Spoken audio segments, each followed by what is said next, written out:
So this bulkhead locker I put in last winter, and generally I've been really impressed with it because of the depth and just the sizing of the locker opening. I can just like throw stuff in there without securing it. So long as it's sort of trapped in that lower sort of part of the locker, then it's not going to fall out anywhere. But yeah, I've been just throwing stuff in there and it doesn't come out, it doesn't fall out when I'm on hard tack. But this one I want to turn into something similar, but like a smaller version. So just so I can use it while I'm underway. And it was kind of the intention anyway, but I just kind of forgot about it last winter, and it was a big rush to get everything else done. So the plan is to put a section of wood across the lower part so I can put stuff in, and so it stays in place while I'm kind of underway, if you like. But yeah, generally speaking, I kind of prefer the open lockers, which are depths, so you can see stuff and you can grab stuff quickly. I plan to actually go in and dry the boat out today, but it's just such a nice day, I can't do it to myself. I'm gonna go sailing instead. The plan is to keep the boat in the water over winter, so there'll be other opportunities to dry out and sort the hull out. But yeah, nice day today, good winds, about 18 knots gusting, and the intention is to stay on board overnight somewhere and cook some food.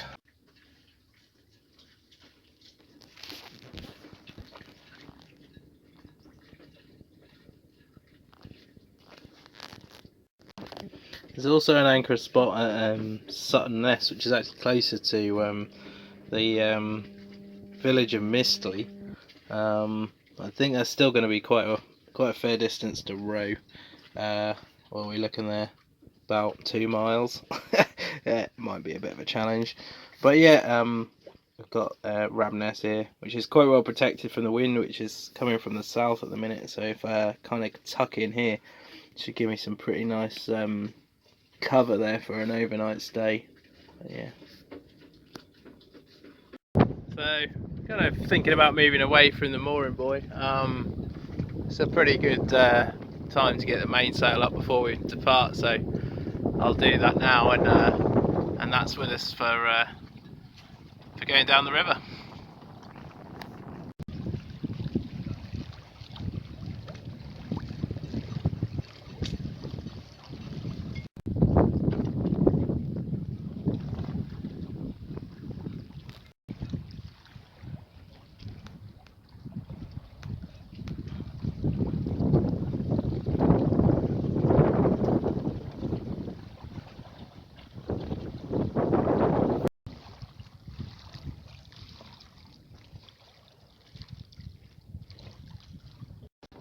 Got some moisture in my depth sounder, which isn't great. Hopefully that'll evaporate.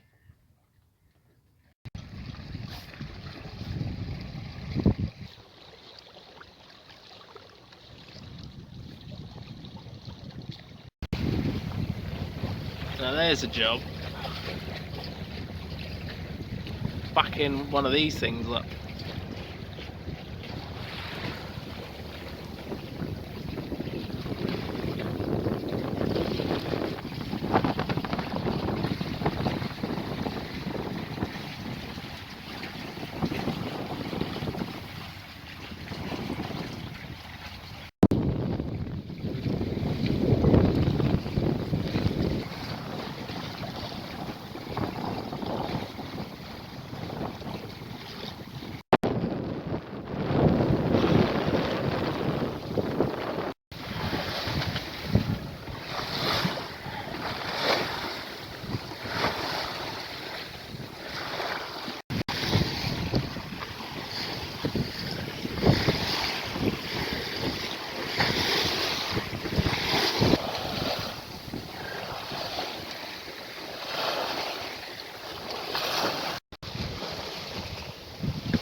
The wind's just increased nicely again. We've got 12 knots for port side. Quite interesting how flat the water is with a breeze coming from offshore, and it's just knocking everything flat. It's absolutely lovely. She's going, despite the fact that the hull's quite badly fouled, I think, by this stage. It's going quite nicely.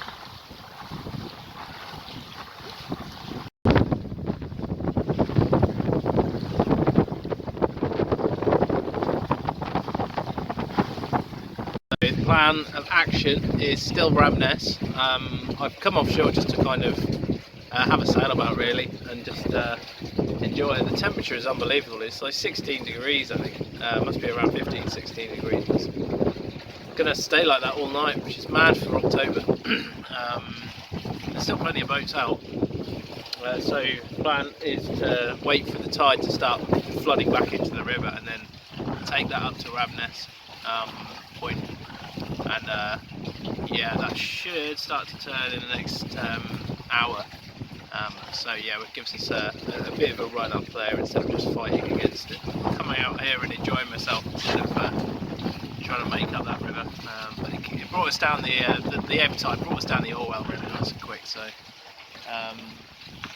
yeah, the tide is still quite strong, even though it's quite a shallow range. So yeah, just kind of play by ear. But wrabness, there's plenty of depth there, so just give it a go and see what we can pick up. There's plenty of good anchoring spots there, and also plenty of mooring buoys as well. So we'll just see how we get on there.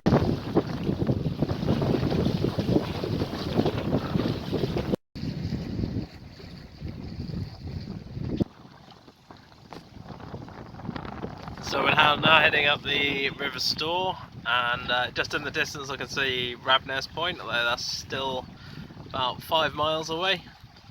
It's going to be probably another hour and a bit before we get there. But there's plenty of other anchoring spots if we decide to stop off. There's a guy in a, I think it's an inflatable, I'm not sure, or a kayak. He's just sat there on his towel in the middle of the river, fishing.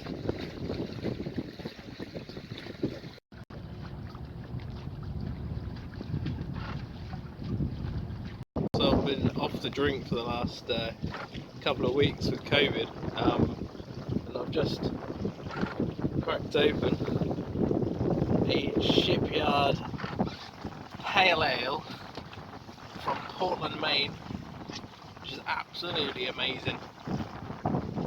I don't know whether it's because I haven't drunk for like ages, but it is extremely tasty. Cheers.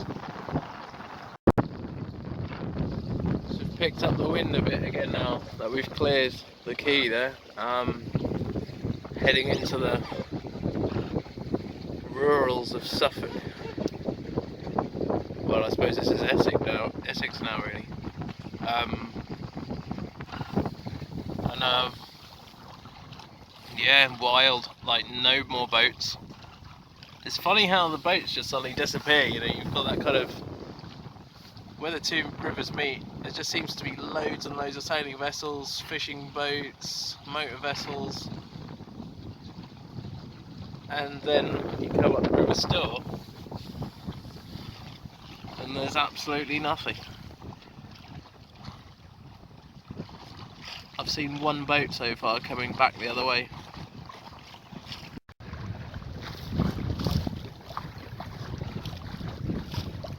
That didn't last long. Something I noticed on the back here.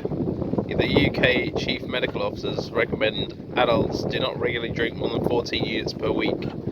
So this is 2 UK units. Now considering I haven't drunk all week, I could, in theory, so long as I don't drink tomorrow, which I probably won't, I could have 7 cans of these, which should put me in a very good mood. But probably not before I find a mooring spot for this evening anyway.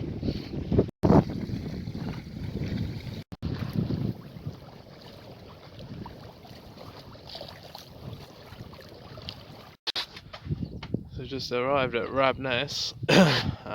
Plenty of mooring buoys.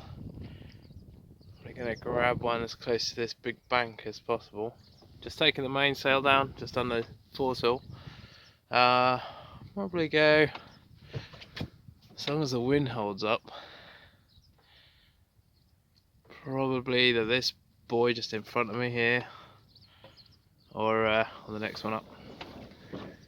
Hopefully this wind will hold out so I can sail on, that'd be good. I had quite a strong tide against me now. And it gets shallow just over there, so. But otherwise, superb spot. Let's see how we get on.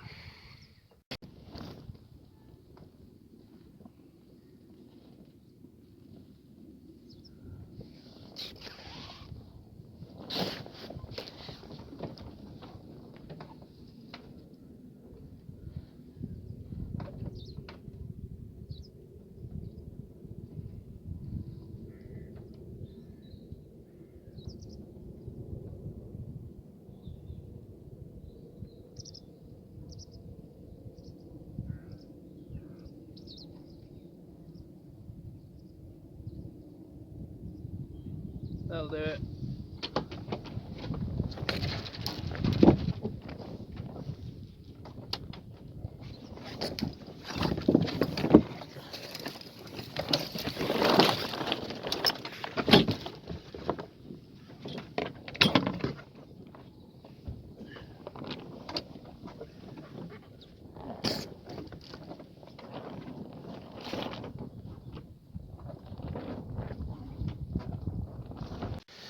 And just put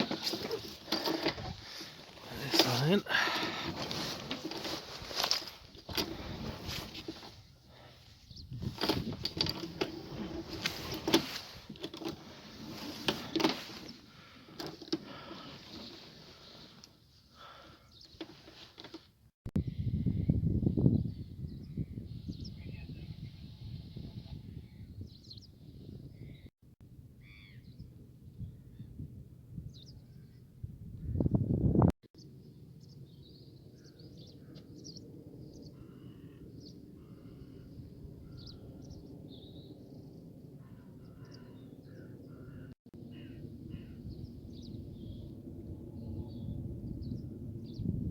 So we have chicken fajita wraps on tonight's MasterChef Nautica.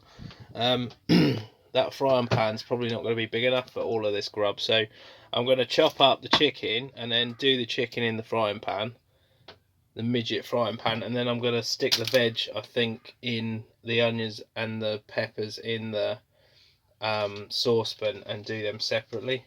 And then when the chicken's done, I'm just going to bung it in there. I don't know why I got a small frying pan. I think it was I had in mind kind of like the space I've got on board, but really I've got loads of space for a bigger frying pan. It's just being tight.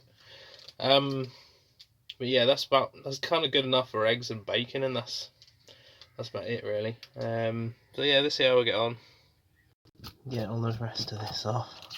Now I used to wear contact lenses, and when I cut up an onion with contact lenses, I never used to have a problem. Then I had laser surgery, and yeah, now I have to suffer the consequences just like everyone else when I cut an onion up. But yeah, so here we go, put that one out of the way. Let's just chop this bad boy up. You know what, onions are so good. There's my two favourite secondary ingredients are like onion and garlic for cooking stuff. Oh, so good. I'll probably just leave it like that actually. See how that looks in the pan. Just gonna bring that up. Oh, that looks amazing. Yeah, I'm just gonna show you these. They're called sweet baby peppers. They're amazing. Super cool. Well tasty. Oh, that onion is still beating my eyeballs up.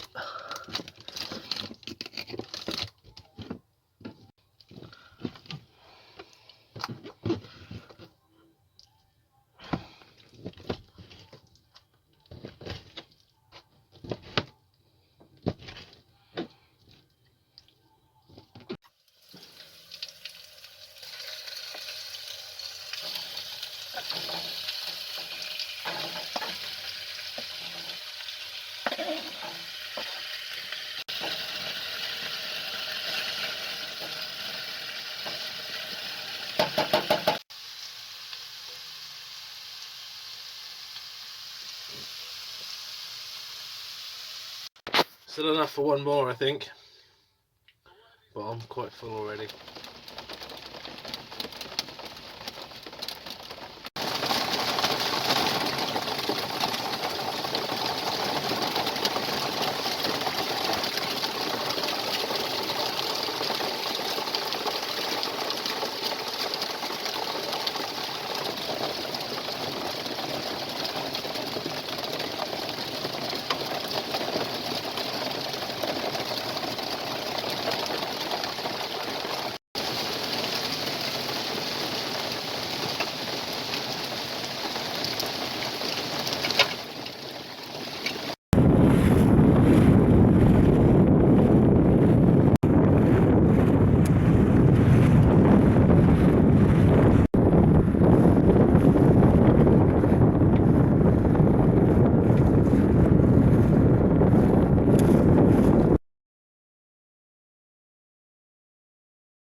Thanks for watching.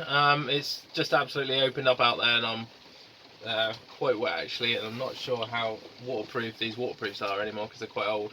But yeah, quite short this one, but hopefully more coming up soon. I am sailing into the winter, so yeah, we'll see how that goes. It's my first winter sailing season.